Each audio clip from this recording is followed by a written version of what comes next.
Hello guys, in this video I am going to show you how to set the route type in the Journey Plan application.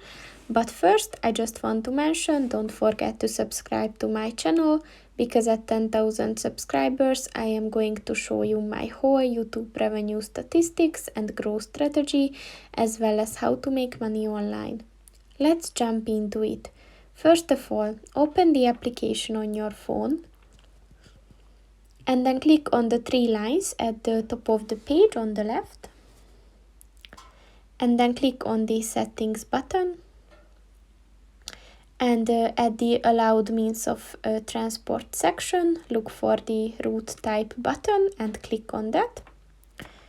And as you can see, there are three options you can choose from. So just tap on the one that you want to set and then click on the done button.